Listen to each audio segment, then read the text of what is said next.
अस्सलाम वालेकुम ګرانو کتونکو نننې پروګرام کې یا انټرویو کې زه تاسو ته هرکلی وایم اړم خو زه د خپل اړخه تاسو ټول ته د لوی اختر مبارکي وایم او نن چې تاسو کوم قرباني کړې د سنت ابراهیمي کوم یاد متازه کړې دي د هغه مبارکي هم در کوم او الله تعالی دې وکړي چې موږ سونه عبادتونه کړو په خاصه توګه زموږ د قرباني چې کومه ده الله تعالی دې د خپل در کې قبول منزور کړي ما سره نن زمونږ ډېر ښه ملګری دی استاد مون دی مشر مو په عمر کې نه خو لکه نور په علم حواله سره د مرتبه حواله سره مولانا هغلی طیب قریشي صاحب زمونږ سره د تعارف محتاج نه دی د خیبر پختونخوا چیف خطیب او بیا د تاریخي جماعت د پیښور چې کوم دی مسجد محمد خان دا هم خطیب دی خپل یو په کده باندې ماشاءالله یو خاندانی بیک گراوند د علم او تعلیم سره یا د علم د خپرولو سره یو خپل چې کوم خاصه لري قریشي صاحب السلام علیکم وعلیکم السلام ورحمت الله سره اختر مبارک شه ډیره مننه تاسو د اختر مبارک شي او الله تعالی مو روغ لره او زوام چې د دې د نن د قربانه ورځ وا بلکې سبام دا بل ورځ د ځکه چې درې ورځې زمونږ د قرباني چې کوم د موږ سنت ابراهیمي وایو دا غي یاد نو په دې حواله سره راته قریشي صاحب نن تاسو خو باسم تازه تاسو به سهارم خطبه ورکړي او ظاهره خبره ده په دې د سنت ابراهیمي قرباني د دې په اهمیت او بیا د دې مقصد څه دی صرف هم دغه مطلب زناور لول دي یا سنور د دې شاته فلسفه بغیر ته نن خبرو کنن لګ دا ډېر مو د دهشتګردۍ وکړلې د دشمنو د ترپګنو د سیاستونو وکړلې نو زه چې دانن خصوصي ورځ ده نو د دې ورځې مناسبت سره تاسو خبرې بسم الله الرحمن الرحیم ټولو کې اول خو تاسو د دې چینل په توسط ټولو کتونکو ته زه د اختر مبارکي وایم سر گزارش دا دی چې سم مواقع داسې دي زمونږ د دین اسلام چې کم تهوارونه دي یا ایونټس دي یو دا چې دا دواړه اخترونه چې کم دي که د مسلمانانو دپاره د خوشۍ څه ایونټ شته دی نو هغه اخترونه دي او دا الله زموږ دپاره غوره کړي دي لہذا هر مسلمان باندې لازم دي چې دا خپل دینی فریضه مو ګڼي چې دا سلیبریټ کی او تاسو ته پته ده چې اخترونه زموږ نه څه تقاضا کوي زموږ د مسلمانانو او د دې سلامتۍ دین د اسلام دومره خوږوالی دی په دې کې دومره د اخوت یو پیغام دی اخترونه دا دي چې د نورو رونو سره د خویندو سره د خپلوانو سره د محلدارو سره او ټول هم وطن چې دي د هغوی سره سلیبریټ کوي او اظهار محبت کوي مینه کوي خلک ماشاءالله دعوتونه کوي خوراکونه کوي دا کوي ټولو کې اول مقصد دا دی تاسو وګورئ کنه مثلا د عرفې ورځ ده نو د عرفې یو معنا چې کوم دی هغه دام دی چې تعارف دی ټول خلک چې دي دا د یو بل سره ماشاءالله یو ځای کیږي او هلته تعارف کوي د عرفې یو معنا د تعارف هم ده او دا کتابي خبره ده نو یعنی تصور د اسلام چې کم دی نو هغه ډیر خوبصورت دی ایثار جذبه محبت تاسو وګورئ یعنی کم حج قبول دی فلا رفسا ولا فسوق ولا جدال فی الحج حج مبرور تعریف ادا کړی دی چې فسق او فجور به پکې نه کنزل به پکې نه بد اخلاقی به پکې نه او بدتمیزی به نه نو چې چا دا نه کړ هغه ته حج مبرور نصیب شو دغه سي تصور چې دی د اخترونو چې دی ماشاءالله دا دی اولنې دا کتا سو رمضان المبارک وګورئ او بیا چې دا خاص چې کم ایونټس راځي حج بیت الله بیا دغه سي قرباني هغه دا چې دا د الله رب العالمین رمضان المبارک وګورئ روزه په سړی باندې ساتي لوګا تند اسم مکوا بس دا بنده د پاره یو سو داسي وختونه یا اوقات یا مواقع خېدي چې په دې کې خالص شي د الله د پاره او د دنیا ته دا ثابت کی چې زما د پاره کڅوک مقدم دی او څوک د دې محبت لایق ذات دی نو هغه الله رب العالمین دی بس د خپل بندګانو نه او خاص کر په قربانی کې خو تاسو وګورئ یعنی پیغمبر دی او پیغمبر راخسته دی ولالی پلارم پیغمبر او اسماعیل علیه السلام پیغمبر او دې حتی د الله په محبت کې لاړو چې قرآن وی فلما اسلم وتله للجبین یعنی پیغمبر پړ مخسم لو او څنګه چې په ساروي سړی ګوډه دی او چاړه پې راکاږي ابراهیم علیه السلام ثابت کړه نو الله ورته وی وی و ابراهیم الذي وفا او چرته وی سلام علی ابراهیم الله ورته وی تا ته سلام دی تا خو د بندګۍ او دسی حق ادا کړو او دسی ټرند ثابت ک سیټ ک چې په تاریخ انساني کې داغي مثال نه ملاويږي او تاسو ګورئ دا امت د رسول الله دی او وګورئ حج بیت الله ټول د ابراهیم علی السلام په نوم قریشي صاحب لکه ګوره د ابراهیم علی السلام قرباني دا صرف د یوزوی قرباني نه و بلکې هغه ما په خیال د اتیاو کالو په عمر کې الله تعالی دا زوی ورکړو نو تاسو سوچ کوئ چې دا به څومره هغه ته خوښ زوی او تاسو یو خبره وکړه چې اسلام چې کوم دا د سلامتی دین دی د امن دین دی د صلح دین دی د مطلب د معاشره کې چې کوم دی د امن او د استحکام خبره کوي او چې مونږ ګورو نو زمونږ مسلمان خو په امن کې نه دی او د مسلمان د لاسه په امن کې نه دی نو د دې ورځې په مناسبت سره زمونږ چې دا تهوارونه دي دا اشعار دي د دې په مناسبت سره تاسو څه وایئ چې دې له مسلمانانو له په دې حالاتو کې څه پکار دي یو بل سره ناسته د اسلام او د دین او دواړه د قرآن نه خبرې کوي څوک چې تا وجني هم د قرآن نه آیات دغه کوي څوک چې هغه وجني هم د قرآن په آیات باندې دغه حسن خان صاحب دا خو ډیره د افسوس خبره ده او الله دې معفو کی چې مونږه د قرآن نام لیوایو د رسول الله یو او یو بل وجنو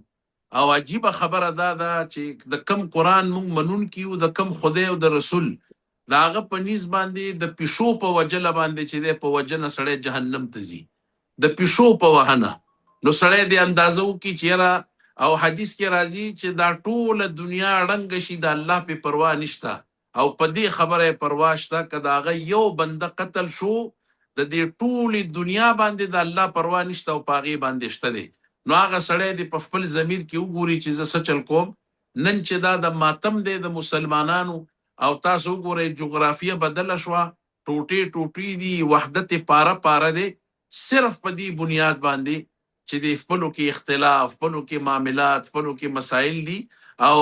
دستو ګریبان دي او انجام امدادي چې سړی حیران شي د یو بل وجلو ته چې د ثواب وي او د ته اجر وي نو د دې نه غټه بدقسمتي نشته دی یقیني خبره یو خدام ده چې د الله د طرفه ناراضګي ده د الله د طرفه پکړ دی گرفت دی او مونږه دا نتایج ګورو او زه خو د دې نن ستاسو د دې پروګرام په توسط باندې الله واسطه ورکوم د پیغمبر صلی الله علیه وسلم واسطه ورکوم کنه د الله واسطه حسن خان دا دومره اوچته او لوی خبره ده چې عیسی علیه السلام یو سړی په غلا باندې وکړو په خپل سترګو وکړو چې غلا وکړه او هغه ورته د الله قسم وکړو چې زما دي په خدای قسم ما غلا نه ده کړې عیسی علیه السلام وی ما داوا واپس واغسته ځکه د الله په نوم لا څوک دروغ قسم خوړی شي نو زه خلکو ته د الله واسطه ورکوم او هارون رشید ته او غالبا یا عمر رضی الله تعالی یا عمر بن عبدالعزیز ته چا د الله واسطه ورکړه راټو پکړه د سورلین او په خاورې مخ کې خودو چې د الله بنده دا تسوي زه به د الله نه یریږم دا واسطه دومره اوچته ده دا واسطه ورکوم چې د خدای او رسول خاطر وکوي چرته چې اختلاف راغلی دی چرته چې موږ په خپلو کې جنګېدلي یو نو ګورئ چې فایده یې چاته شوې ده او طبعي چې دا د چا راغلی ده او فواید یې چاته شوي دي ایس ګټه څوک نشي ترلاسه کولی چې هغه د یو بل قتل عام کوي وجه دا ده آسماني تایید ورسره نشته د الله مرګرتیا بني ګټه خو به د هغه چای ینصرکم الله فلا غالب لکم وان یخذلکم فمن ذا الذی ینصرکم من بعد سوال نه پیدا کیږي چې د الله مخلوق ته قتلوا او کلمه گو قتلوا او ته به چې یاره ته به بریالی شي او تا ته بس په دې فتح ملاو شي سوای د رسوایی نه او د ذلت نه به اسم نه او تاسو بم اوریدلی د علی رضی الله تعالی عنہ قول دی وای د کفر سره ژوند کیږي د کفر سره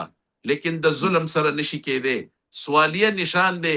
زه د دین د ادنا طالب العلم په حیثیت د خیبر پختونخوا د یو اوسیدونکو په حیثیت قسم دی دا شرم محسوسوم چې زما د وطن ظلمه زما د دې وطن عام خلک دا یورپ ته برطانیې ته او په هغه ویشت کې ژوند تېرولو ته دی خوشحاله دی لیکن دی په دې خپلو وطنونو کې نه دی ځکه دلته ظلم دی دلته قتل دی بې ګناه خلک قتل کیږي مونږ کم خدمت د دین کوو په ورځ د قیامت به م الله رانیسي او الله رب العالمین به زمونږ نه د دې تپوس کوي چې آیا دا ظلم او دا زیاتې ولی یعنی کم اسلام چې تاسو دا د قرباني وای پاغه اسلام تا ته وی چې په دومره غټه قرباني کې سړی حیران شي چې خدای 15 لک روپۍ ما خرج کړو والله وینا ځان له بدا غوخه نه خوري یو استاد یو د رشتہ دار دا یو د غریب دا ستاغه خبم د غریب ته پوس کوي او دلته پسې مونږه چړې راخسي د سارونه خو زیات انسانان چې په دې ځمکو باندې قتل شو الله به د دې جواب غواړي دا د سیاساني خبرې نه دي چې سړی به دا خبرې هضم کی خو بهرحال د اختر دا مبارکه موقع ده او مونږه دا دعا کوو چې الله مونږ ته هدایت وکړي اخیرنه پښتنه کومه قریش لکه په افغانستان کې مونږ دا ومنو چې لکه یو اسلامي امارت او د علماو حکومت او قدم وایو چې د ډېر دوی جدوجہد نه د ډېر دوی مجاهدین 50 کال چې کوم دی جهاد وشو مجاهده وشو او وس هغه راغلی دی یو ځل چې کوم دی دا امارت مونږه هم په داسې دغه د وجه نه زموږ د لاس تللی دی وس چې دا کم هغه خلک چې هغوی پاکستان سره دشمنی کوي او د امارت خوره استعمالي یا د افغانستان خوره استعمالي تاسو دا نه ګڼئ چې دا یو وارې بیا هغه شهیدان هغه افغان شهیدان ولسونه چې د دې امن دپاره د دې امارت دپاره یې فرض کړه ژوند ورکړی دی نن چې کوم دی د دوی داسې پالیسۍ دي چې د هغې د وجې نه بیا دا امارت به د دوی د لاسه ځي نو دغې خلکو ته تاسو څه وایئ حسن خان زه خو یعنی ما هغه ریالټي تاسو ته وویله چې ګراوند ریالټیز دا دي چې تاسو وګورئ دا پښتون سیمه څومره پریشانه ده او زه د قرآن حواله واسطه ورکوم ولا تنازعوا فتفشلوا وتذهب ريحكم واصبروا ان الله مع الصابرين په اردو کې ورډ ډیر مزیدار دی چې په خپلو کې دا تنازعات اختلافات ختم کوي ورنه تمہاری هوا اکھڑ جائے گی نو دقه دا چې را کمزوري بشي په دې معاملې کې او دا تاسو چې کم طرف ته اشاره کوي بالکل دا یقیني خبره ده چې فائدہ به اغیار اخلي او سم اغیار اخلي او دا چې تاسو وی چې د زرګونو خلکو قرباني ده یعنی دا خو په دې کې څه شک نشته نه مونږ ته په دې شرم دی چې د مولا عمر صاحب تاسو وګورئ زما په وطن کې څومره احترام دی په اهل علمو کې څومره احترام دی زموږ خلکو څومره نن غیرت کړی دی لیکن نن یقینا دا خدشه ده چې کدا معاملات رکاو نشو نو خدا نه خواسته د دې ډایرکټ امپیکټ چې بچی دی دا په امارت اسلامي باندې پریوزي او زما نه دی خیال چې بیا سوکو غواړي چې په دې خطه کې په دې علاقه کې دی بیا یو ایڈونچر وشي او دوباره به دا تجربهګاه بس جوړه دا هر 2 کال پس بدلته رژیم چینج کیږي او سبا کیږي دا زمونږ د خپل د لاس او چې ترسو پورې مونږه دیتا فکر نه کړي پام نه کړي مونږه دا نور اقوام ګورو تاسو وګورئ چې دا غوي اختلافات زمونږ نه زیات دي خو نن ټول یورپ یو دی ټول مغرب یو دی یو ویزه دا ولاړ شه په ټول وطن کې ګرځه او مونږه یو ماحول جوړ کړی دی په ایمان سړی خو پرې ده چې ټماټر پکې ټماټر ته مونږ په مشکوک نظر ګورو ځکه چې څوک یې راته په پټکي کې ایږدي او څوک یې راته په کریټ کې بم ایږدي او څوک سې ایږدي او څوک دا یو تماشه ده او جګ هسایي ده زه تاسو ته حلفن ویلی شم یعنی آسان کار دی چې نن سبا په دې وطن کې ته مثبته خبره کوه بس پتا به ټاپو لګي وي دا ایجنټ دی لیکن تاسو وګورئ دا مونږ چې څه کوو زمونږ په وطنونو کې څه کیږي بهر دنیا تاسو ته په کم نظر باندې ګوري دا آساني خبرې نه دي د دې تاسو وګورئ یو معمولی 2 حرکتونه وشو او اثرات یې وګورئ چې امریکې د افغانستان سره څه وکړل ټولي دنیا ور سره څه وکړل غریبانان چې کم دا غوي اوسیدونکي په یورپ کې دي افغانیان هغه ټول اثرات په غوي باندې رالل ویزي پروسسونه خراب شو د خلکو څومره د زمانو کې سونه را روانو هغه ټول ور سره ډسمس شونه دا داسې خبرې نه دي چې دومره اسانه دي اثرات دي په ټول وطن باندې خلک سفر کوي غریب خسړې به سفر کوي عام اوسیدونکي به کوي نو اخر خو به یو وخت راځي کنه دا زمونږ دا انټلیکچوالز او پوهان او قابلان او تعلیم یافته په کم ځای کې دي زه قسم دی چې کله وګورم نو تاسو سره ما په مرکه کې ویلو تاسو وګورئ مونږ پسې بیا څومره خبرې مشورې کړې وي خو زه چې یو ذمهدار سړی وګورم چې پګړي ماچولې ده پټکې ماچولې ده او فتوا ورکوي چې په پاکستان ورشي پاکستان مات کوي پاکستان ختم کوي پاکستان نو سوای د دې خاندانه او سوای د افسوس کولو نه مونږ سره نور سدي آیا دا خبرې چرته چې دی د یو فهم او پوهې والا سړی چې دی هغه دا کولی شي یو ذمهدار سړی چې هغه د خیر خبره وکړي د جوړې خبره وکړي دا غي په ځای باندې هغه دا کوي چې بس ورشه او درز دروزو کا او ختم کا. او دا یو منټ تاسو بل علم او هغه سر دا دی لن ينال الله لحومها ولا دماؤها ولكن يناله التقوى منكم. الله وی نما تاسو په دې غوخو پروا ده نه مې دا پکاري دي او نه مې دا ویني پکاري دي چې د قرباني تاسو تویوي. الله تک څه شی مقبول دی هغه د الله خوف دی، یره دا دغه اطاعت دی او تابعداري ده. او اطاعت او تابعداري تاسو واخلئ. غریب مړول، د یتیم خیال ساتل، رسول الله صلی الله علیه وسلم د سیدا د دوه غوتو اشاره کړې و چې د یتیم کفالت کوونکې او زه مونږ په جنت کې داسې یو لکه دا دوه غوتې. د دې نه د سړی اندازه واخلي چې اسلام نوم د ایثار دی، چې په گاون کې د سوکوګې پاتې نشي او دا غوخه ته تقسیم کا، زکات ته تقسیم کا، چې یو سړی داسې نه چې هغه بل ته ګوري. نو خالی غوخه پوری خبره ما اخلي. دغه جذبه په دې ټول ریجن کې تاسو خبره وکړه. نن ما د تحریک طالبان پاکستان والا یو پمفلټ شایع کړی دی،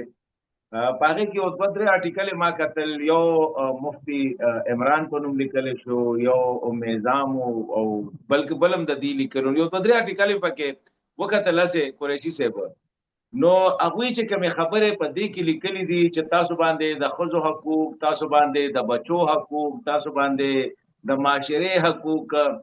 یا نو انفورچونټلی دوی خو چې سکی نو ماته پاګه کې لګ